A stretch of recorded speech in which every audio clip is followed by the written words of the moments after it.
Real Madrid are currently going through a terrible run of form, and a lot of the issues could be seen in their match against Man City. From the lack of any intensity up top, allowing Man City to control the game, to no real clear tactical system when in possession. And it seems as if all of Alonso's ideas have gone out the window. From the stats on FOTMob, we can see that Man City basically controlled the game until the last 20 minutes, creating more big chances and a much higher XG. So to understand why Real Madrid struggled in this game, we first need to understand the shape used by Guardiola.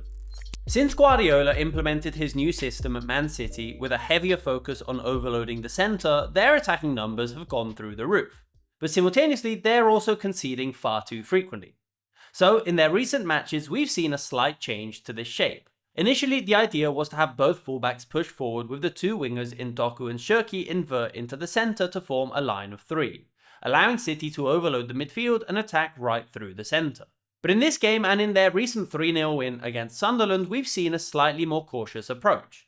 Instead of having both fullbacks join the attack, Núñez would form a back three with the two centre-backs, with Nico Gonzalez creating a diamond shape.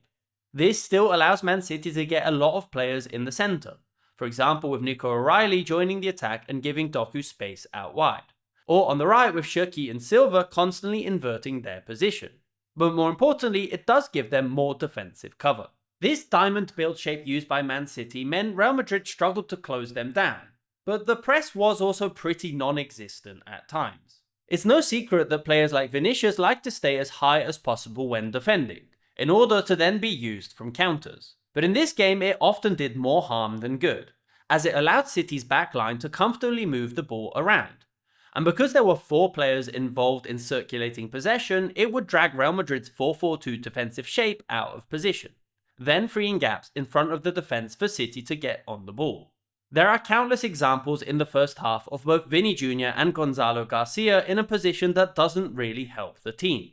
It may mean a ball back to the centre-back is easier to close down for Real Madrid, but any pass forward forces the midfielders to step out of position. For example, in the 25th minute, slightly further up the pitch, Vinicius is positioned slightly above the line of the ball. But if he was in a slightly deeper position blocking off this pass through the middle, then City would be forced back, allowing Real Madrid to gain more control of the pitch and push forward. However, by allowing this pass into the centre, Tchouaméni is forced to jump forward, leaving a gap in behind for Foden to turn and attack the back line. They did well to stop this move here, but if this pass out wide to Doku was successful, City had a 3v2 advantage right outside Real Madrid's box. Even in the build-up to the penalty, City push forward on the right flank and pass it into Gonzalez in the centre. It's safe to say that this is a much more dangerous pass compared to going back to the centre-back. But with Vini not closing off this central channel, it then forces all the other Real Madrid players to adapt. Garcia moves over so Gvardiol has time to push forward, and now with the ball over to Doku, this is never an easy move to stop. This video is not meant to be a hit piece on Vini Jr, and there's nothing inherently wrong with allowing one of your players to stay high up the pitch, and we'll look at some of the advantages this had later on in the video. But in this game and in other games this season, it has caused a few issues for Real Madrid, because there is at least a bare minimum that a player needs to do to help the team defensively. Let's compare, for example, with his attacking counterpart Kylian Mbappe, who was not involved in this game. Generally speaking, Mbappe is excluded from his defensive duties as well. But by comparing these two players on the FOTMob app, we can see that there is at least a bare minimum amount of defensive effort that needs to be reached. Excluding the obvious gap in offensive metrics this season, defensively speaking, Mbappe has more blocks, interceptions, and more importantly, high regains. Even if we compare it to the stats of Gonzalo Garcia, Vini still has fewer interceptions or possessions won. One final comparison with Rodrigo, and you guessed it, Vini still has fewer interceptions or possessions won. Generally speaking, this is not an area any of these players particularly excel in. But there are at least moments in which they are ready to help out the team more frequently compared to Vini Jr. Also, if you like the stats that we're using in this video, then you can get them all on the FOTMob app, which is my app of choice to keep up to date with all leagues, stats, and transfers. And you can get started completely for free by using my link in the description down below. So it's clear that defensively this is not helping Real Madrid, and Man City were able to create a number of high quality chances.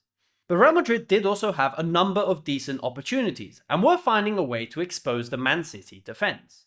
In this game, Real Madrid lined up in a 4-4-2, which is the shape they used defensively. But as soon as their attacking move would start, they would shift to a back three, with Valverde pushing forward on the right as a sort of wingback. This allowed Rodrigo to play in the half space and form a front three with Vini and Garcia. At times, it would become a 3-4-3, with Tchouaméni dropping between the two centre-backs and Alvaro Carreras pushing forward on the left.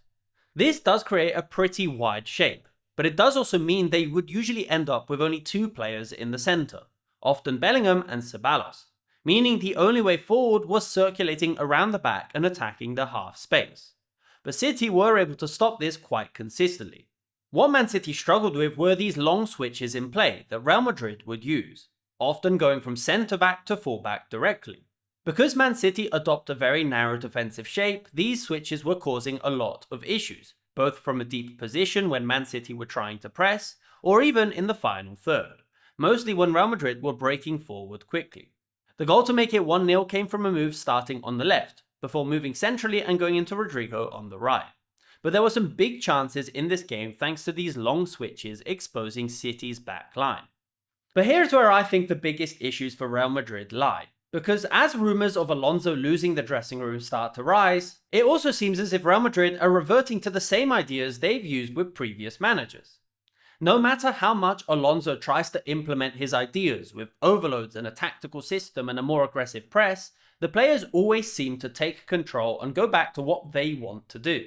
In this game, it meant that counterattacks were pretty much the only way forward for Real Madrid, which may work in individual moments, but against more aggressive opponents that control possession, this isn't necessarily the best way to get results. When the majority of your attacking patterns rely on breaking down play rather than a repeatable structure, it means you're relying more on individual brilliance rather than a collective way of playing. And this brings us back to the broader tactical issues, because the in-possession structure suffers because of their defensive mentality. The pressing suffers because the front line is trying to preserve energy for transitions, the midfield has to react to what's happening ahead of them, and the defensive line is stretched apart because they're consistently getting exposed. And until Real Madrid decide whether they want to commit to a structured way of playing or relying on these individual moments of brilliance, then these issues are going to continue to appear. They might even go on impressive win streaks because the players are incredibly talented. But until the core issue is addressed, the same issues will keep popping up regardless of the manager. But what do you think is the main issue facing Real Madrid? Leave your thoughts in the comments down below. Speaking of which, one of the most received comments I get on my video is what software I use to make these tactical animations. And the answer is FM Studio. We've been working on this software for nearly 2 years and I'm so excited to finally say that you guys can try it out completely for free on fmstudio.com. Our main priority from the start was to build a platform that's incredibly intuitive but also is visually appealing. And I'm so excited for you guys to give us some feedback on how we can make it even better. So if you want, you can check it out with the link in the description down below. Thanks for watching.